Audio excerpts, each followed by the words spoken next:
Olá pessoal, vamos dar continuidade aqui na nossa jornada, inicialmente, incluindo de forma manual os dados pertinentes ao nosso cenário de geração de ordem de serviço para a nossa aplicação. Tá? Como foi mencionado, pessoal, o nosso banco de dados já foi estruturado, nós estamos realizando uma iteração direta no banco de dados, mas também teremos a jornada de interagir via aplicação Java. Tá bom? O que a gente vai demonstrar aqui para vocês, pessoal, é que inserir dados em um banco de dados vai ser algo recorrente, né? E as ferramentas, elas nos ajudam a esse processo, tá? O que a gente pode mencionar, vejam só aqui que na minha tabela de cliente, eu já cadastrei um cliente com o meu nome, já cadastrei um estabelecimento, mas como foi realizado esse procedimento? De duas formas, tá?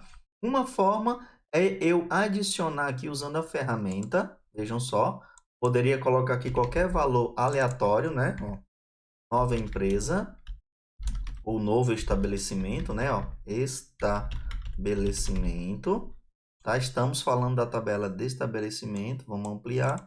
Coloca um telefone qualquer, tá? Quando a gente clica em salvar, ele vai de fato inserir esse registro no nosso banco de dados.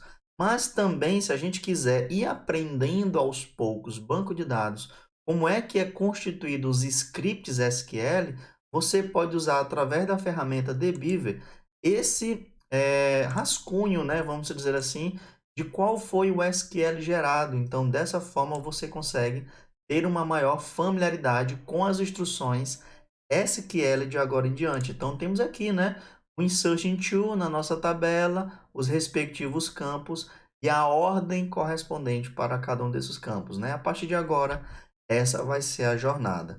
Nesse caso, eu vou cancelar, eu não quero confirmar a inclusão deste novo estabelecimento. Foi mais uma questão teórica e didática para vocês, tá bom? Então, temos aqui agora o nosso cliente, temos o nosso equipamento, vejam só, bem cadastrado aqui na nossa aplicação. Já criei um equipamento com essa tag, que é a representação da placa de um determinado veículo, e ele é do tipo automóvel, né? A gente tem automóvel ou outras categorias ou tipos de equipamento. O ponto relevante aqui agora, nesse momento, pessoal, é que todo equipamento vai ser pertencente a um proprietário. E esse proprietário é um cliente da nossa aplicação. Então, como é que a gente vai fazer essa relação que este equipamento é do cliente na nossa base de dados? Então, nesse momento, estamos abordando uma concepção de relacionamento, tá? Entre tabelas. E o que é relacionar, pessoal? Nada mais é do que transportar o ID de uma tabela para outra tabela em questão. Então, a gente chama da tabela origem e a tabela de destino ou tabela de referência numa concepção de banco de dados. Então, nesse caso, nós vamos precisar criar uma nova tabela, né? Ou, desculpa, uma nova coluna na aplicação. Desta forma, a gente pode utilizar também dos recursos do banco de dados, né? Ou da ferramenta de banco de dados, que é criar, através das suas propriedades, uma nova coluna. Então, essa coluna eu vou criar aqui, ó, Create New Column, né? Tem esses botões para nos auxiliar. Então, nesse caso, eu vou dizer qual vai ser o nome da coluna. Vou chamar de cliente, que é a nossa tabela ou a nossa referência, né? Cliente ID. Como nós sabemos que os IDs eles são serial e o serial ele é do tipo inteiro, a gente não vai criar o tipo serial na tabela de destino, né, pessoal? A gente vai dizer que o tipo vai ser um int. E aqui a gente usa o int 4 no Postgres para armazenar a chave primária ou campo principal da tabela de origem, tá? Então, dessa forma, eu posso confirmar que agora a minha coluna de equipamento terá uma referência à minha coluna ou à minha tabela de cliente. Então, dessa forma eu venho e mais uma vez, pessoal, quando a gente clica aqui em Save, vamos confirmar, ele me ilustra o comando SQL que foi realizado. Então, mais uma vez, esta é uma forma de vocês aprender naturalmente sobre comandos avançados de SQL. Então, aqui eu estou dando um alter table na minha tabela, adicionando uma nova coluna, que essa coluna tem um respectivo tipo e ela vai permitir valores nulos, né? Não é o caso agora a gente falar sobre essa questão de constraints, mas a gente vai ver no próximo vídeo. Então eu venho e confirmo, né? Vou dar um persist aqui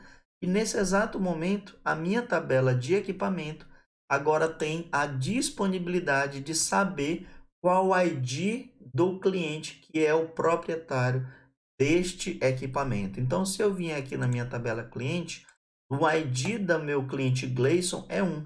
Então, relacionamento, pessoal, é isso, é transportar o ID de uma tabela, que é a primary key, para outra tabela em questão. Então, agora eu tenho uma citação, certo? De que esse equipamento é de um cliente correspondente. Ah, mas como é que a gente vai saber qual o nome do cliente, né? Quais as informações do cliente que é o dono do equipamento? A gente vai falar sobre relacionamentos através de comandos SQL para exibir estas informações, tá? Então, trazendo essa jogada, pessoal, de relacionamento em questão, vamos avaliar a estrutura já pré-definida da nossa tabela final, né? A ordem de serviço de agora em diante, tá? Então, o que a gente vai avaliar é que a gente já está familiarizado com a concepção que todos os campos ID, ele tem que ser serial 4, ele não permite nulo, a gente vai falar sobre isso, mas nesse momento eu vou até remover, não faz sentido para essa aula de agora falar sobre null e not null. Sabemos que ele vai ser a nossa primary key, temos o campo data de serviço, dizendo que é um date, veja só, um tipo para representar data. Temos o valor que nós sabemos que podemos usar o numeric com uma escala e precisão aí da nossa aplicação, certo? Ou também tem alternativas como double e decimal para o Postgre. Bom, também agora chegou a hora da gente associar, né? A minha ordem de serviço possui estabelecimento? Sim. Qual é o código de estabelecimento? Já temos aqui a informação, né? Ou o campo que vai armazenar essa informação. Essa ordem de serviço foi para um cliente. Então, temos aqui o seu cliente. E essa ordem de serviço tem o serviço correspondente. Vejam só, né? Aqui ainda faltou qual equipamento, né? Se a gente for fazer uma analogia, o serviço ele foi feito em um equipamento. Então, eu venho e digo aqui equipamento ID e assim por diante. Então, eu venho aqui, vou apagar essa última vírgula, porque ela não faz parte da sintaxe. A última coluna não tem vírgula no final. Então, eu venho e executo. Aqui agora a nossa tabela de ordem de serviço. Vou dar um refresh. E vejam só como a nossa ordem de serviço agora já tem todos os campos que uma ordem de serviço em um banco de dados possa inicialmente, né, exigir como informações de armazenamento. No próximo vídeo, pessoal, a gente vai falar sobre comandos SQL um pouquinho mais avançado, que é os famosos selects de agora em diante. E, claro, a gente vai dar uma introdução de como integrar o banco de dados à nossa aplicação desenvolvida anteriormente. Espero que vocês tenham curtido esse vídeo. Até o próximo conteúdo, pessoal!